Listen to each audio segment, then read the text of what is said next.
Being sick sucked. The itch in your throat started the day after the breakup. You'd still manage to go to work and be a hero for the next 3 days, but on the 4th day, the sickness and misery took over your body. You sniffle as you got out of the car and into the agency, keeping a wide distance between you and the next person. Hey Pebble, are you okay? Ejirou had come up behind you, immediately catching on to your unusual demeanor. Yeah, fine, Kirishima. You cough, really sealing the deal on that pathetic lie. Ejirou placed his hand on your forehead and frowned. You're burning up. Maybe you should sit out today. No, I feel fine, you lie again. You really didn't want to sit at home, alone. Being a hero was keeping you distracted and occupied. And that was exactly what you needed right now. Listen, Kirishima, I really gotta go. I got morning patrol with Bakugou, and you know how he gets when I'm late, so... You already started to walk away, and Ejirou looked after you in concern. Oh, okay, but just take it easy. You salute him shortly before walking away, purposely straightening your back a little to give off false confidence. You head straight to the locker room to get changed, seeing Bakugou phone in hand. When he sees you, he scowls.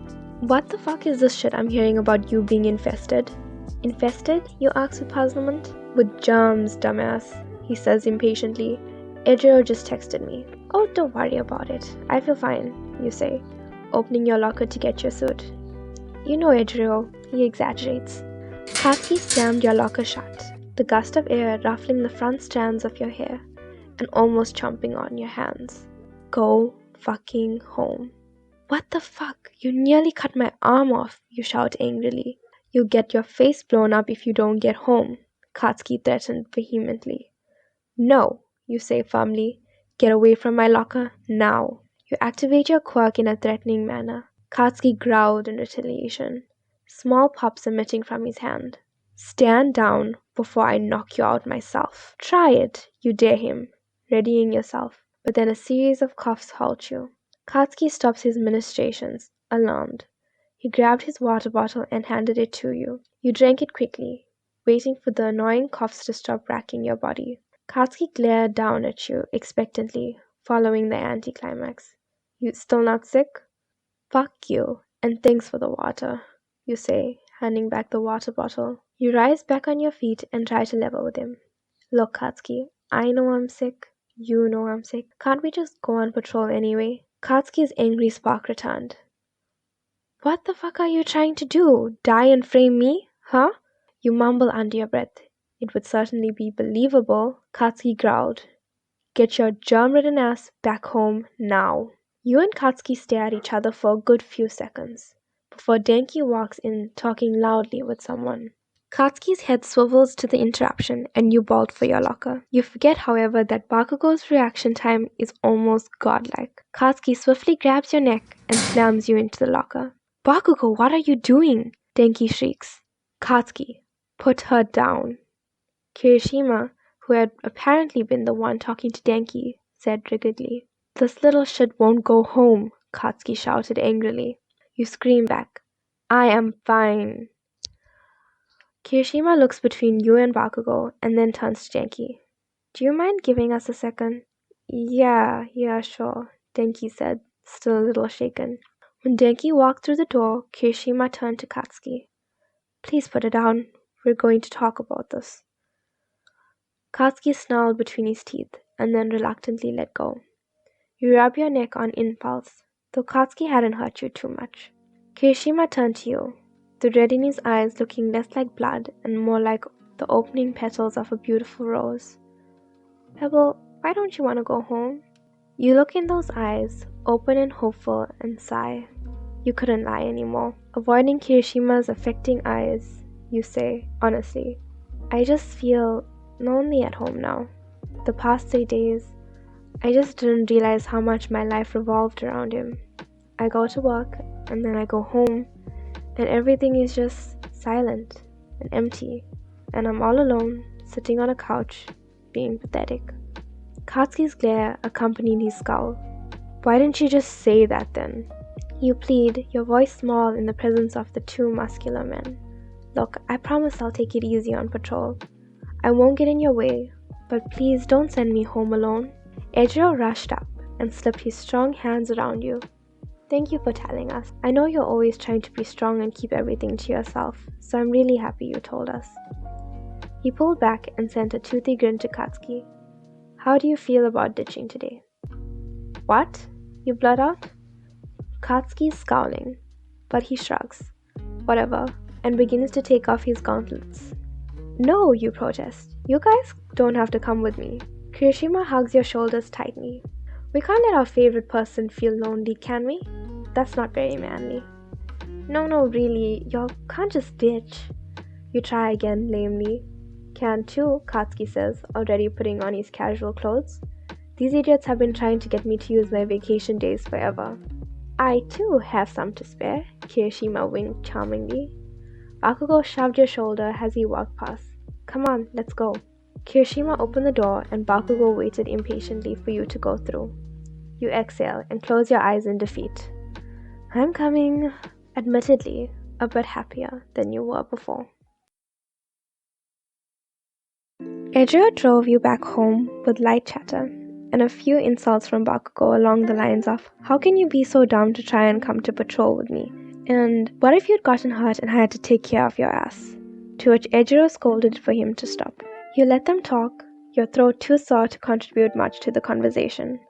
Listening to them was its own medication to your spirit, lifting you up when all you've been feeling is down lately. As soon as you got home, Katsuki ordered you into warm pajamas and a blanket. You go along with it, not bothering to argue, where you know you will not win. You emerge from your bedroom to find Katsuki and Ejirou had completely overrun your kitchen, the stove on with the pot already heating. Ejirou and Katsuki were scouring the cupboards. Katsuki shouted in annoyance. Why the hell do you not have the spices I told you to get? You sigh, sniffling from your nose's stuffiness. You tell me to get one thing, my mom tells me to get another thing. Unfortunately, she birthed me, so... Katsuki yelled with complete disregard to his words. I could birth you too. Kirishima and you both look at Katsuki in disbelief and suppressed giggles before choosing not to address that illogical statement. Katsuki pulled out the spices, vegetables, and meat he needed to make whatever he was making, and Ejirou followed his orders to chop the vegetables and have them ready to cook. Do you guys need any help? You ask. Get your germ-infested body out of my kitchen, Katsuki scoffed. Ejirou covers instinctively. He means you can relax and watch some TV and catch a quick nap if you want. Don't push yourself so much when you're sick. You smile lovingly at the two, shaking your head at their antics. Thanks guys, I'd probably be wallowing right now if it weren't for you two. Katsuki remarked, you'd probably be dead on patrol. You roll your eyes before plopping onto the couch and putting a random classic movie on. As the familiar scenes played on the TV, you drifted off to a story you'd already been told. It hardly felt like you drifted off at all before you were being shaken awake. Pebble, the food's ready. Katsuki says you have to eat it hot, or it won't exterminate all the goddamn germs. You wake up languidly, somehow feeling worse than when you had slept. You get up mumbling, tissue, drowsily, for your leaky nose. Here, Ejirou hands you a tissue box. Thanks, you say, and blow your nose loudly. You regain your sense, and your eyes widen. Sorry. Ejirou's eyebrows scrunch in confusion. What for? You hide your nose with your hand and say shyly, that must have been disgusting. Ejirou skimmed his big hands through your hair, giving you a comforting head rub. Don't worry about it, he says, in a way that makes insecurities afraid to show their ugly faces. Yeah, eat up. You eat the spicy food, moaning at how good it tastes. Katsuki, your food is amazing. Shut up, I know, Katsuki says, but Ejirou smirks smugly at the blonde's blush. You finish the meal, sucking in cool breath to sate your heated tongue. Thanks, Katsuki. Great, now take your medication. Katsuki comes to you with a tray of small bottles and pills. You blink at the variety. I don't have that much medication here. Where'd you get that from? I ran down to the pharmacy at the corner while you were sleeping, Ejirou chucked. Oh, you didn't have to. But why did you get so many things? He scratched his head sheepishly. Well, the pharmacist was suggesting different things, and I wasn't really sure what would be best. So the idiot bought everything, Katsuki said, rolling his eyes. Ejirou laughed nervously, and you smiled at his silliness. Katsuki had already poured some syrupy brown liquid into a spoon and held it to you expectantly. You grimace, but open your mouth obediently. Katsuki fed the medication to you with an uncharacteristic carefulness. You scrunch your nose in disgust, sticking your tongue out in an attempt to get the taste off it. Katsuki deadpans, stop being dramatic. You grimace as he holds a different one to your face. He poured others, many others, and you groan at the nth one. Katsuki, no more. Katsuki held up some pills and a glass of water, unrelenting. You whine to Ejirou. Eji, Katsuki's trying to make me OD. You want him to kill me? Ejirou feigned his flabbergast and turned to Katsuki. How dare you try to kill our adorable sickly friend? That made you giggle, with a small cough in between. Katsuki exhaled with annoyance. Most of these are freaking vitamins. Just shut up and take it. Katsuki instantly regretted his choice of words when Ejirou and you both shout enthusiastically, "That's what she said!" For fuck's sake. It's like I only know 2-year-olds, Katsuki complained. But you could hear the small bit of endearment hidden in his words. You take the pills and say gratefully, "Thank you, both of you, for taking care of me today. I really appreciate it." There was a press of lips at your temple, which you would have been more shocked about had a dozen different drugs not been working their way through your system, many of which inducing a pleasant drowsiness.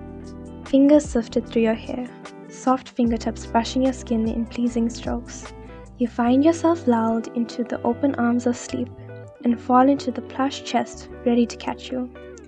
Ejirou smiled down at your cute sleeping face and runs his hand through your hair to soothe you deeper into dreamland. "I could stay here forever," he tells Katsuki, with his loving gaze comfortably fixated on you. Katsuki hummed in agreement, no less at peace.